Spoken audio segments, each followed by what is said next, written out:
there's a lot of skepticism right now about what Putin's going to do, what Putin's not going to do. As a former KGB member yourself, in situations like this, right? Like, Yuri talks about demoralization, destabilization, crisis, normalization, these phases you go through. And he even takes it deeper: propaganda, disinformation, deception, sabotage, subversion, espionage, all these things that he talks about. And that's the playbook of KGB. Let's just say, if it is the playbook of KGB, if you could think to the best of your abilities on what the KGB was trained to do, the true believers, and you've heard Putin say there's no such thing as a former KGB. You've heard him say that before, like there's no such thing as a former KGB. What do you think his next moves are? What do you think he does in a situation like this? Because in the world right now, he's seen like the next Hitler. I don't want to really disappoint you, but that KGB training that he brags about wasn't that good for him. He was not a well-trained agent. He's a masterful politician, and clearly, everybody in the KGB was familiar with that kind of stuff. But that doesn't mean that they were doing it very well. Yes, active measures was particularly under Andropov. Andropov actually issued a rule that every active KGB agent must be involved in some way in doing active measures. So he was very much for it. And there were a number of successes that they had, but it was not on a large scale. And I think I told you the last time that, they managed to put this big lie out there that J. Edgar Hoover was a secret cross-dresser. Mm-hmm. And you're saying that was not true? It was not true. It was not true. There's Vasily Mitrokhin was a KGB archivist, and he smuggled a lot of material out of the archives. And in his book, there's a section about active measures, and there's a number of things where where he says, the KGB did this, that. For instance, the Kennedy assassination, all the rumors that were floating around, they were initiated by the KGB and sort of placed into Western media, friendly Western media, sort of left-wingish, and then picked up by the New York Times and so forth. That was successful, but this massive undermining of Western society, there's no such word. In Mitrokhin's book, he actually says that the department that was responsible for active measures was the least desirable. The agents, the good ones, all wanted to live in the West. Surprise, surprise. And so they had a lot of failures, but they succeeded in particular specific situations. And disinformation, this is, you don't have to be a trained agent. That's almost all governments do it, don't we? We have an agenda. We have a narrative, and we only talk about the stuff that fits our narrative, right? We do it too, on the left and on the right. And as I said, I think Putin is probably the smartest politician in the last 100 years. Really?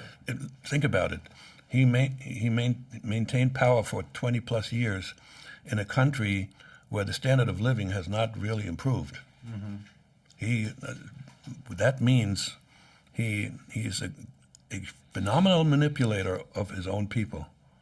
All right, they're buying into the tale that's one of the major narratives that Russia is constantly under threat from the West, and by having ex-Warsaw Pact countries join NATO, we gave him some ammunition. I'm not saying we shouldn't have let them into NATO, but there's some reality to it, and as people who follow history know that.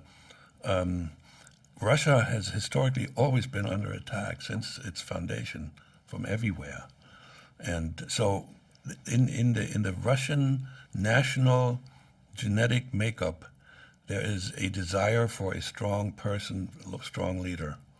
This is succession. There were some of the czars, then we had Lenin, we had Stalin, and now it's Putin, because they're afraid of yet another invasion.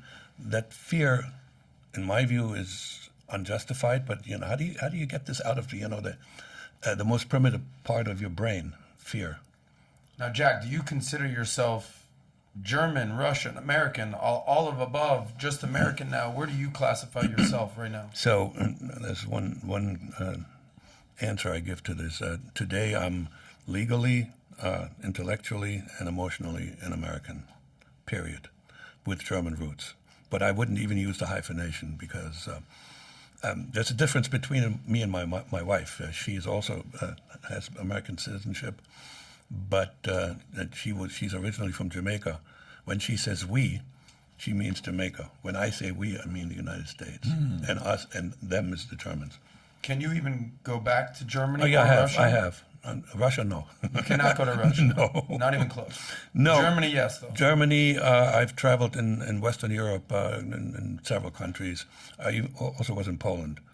Russia, no. You see, when you show up there, accidents can easily be arranged. In where? Russia? Yeah, it's Well, yeah. it's very Don't very drink- difficult to. Don't drink what they give you. Yeah, it's very difficult to arrange an assassination on in a foreign land. It's very difficult, and they don't have that many teams that can do that. But once you show up in Moscow, and you know Putin is a master in sending messages to the world. Why did he go after Skripal? This was the fellow that was poisoned in London. He was already exchanged. That's the end. Normally in the espionage world, he was in jail and he was then exchanged by the Brits for some folks that they were holding. That is the end of the game, and he saw fit to just send a message. You know what? We can go after you no matter what. So that's why would I anyway go back to Moscow? I've been to St. Petersburg and Moscow, and there isn't much else to be seen in Russia. I think he wants to go, and he wants to go with you because I think Adam likes the Russian ladies over there. That's a There's completely enough different in motive he has. Sunny Isles, Florida. So if you enjoyed this little segment from the podcast, click over here to watch the entire podcast. And if you've not subscribed to the channel, please do so. Take care, everybody.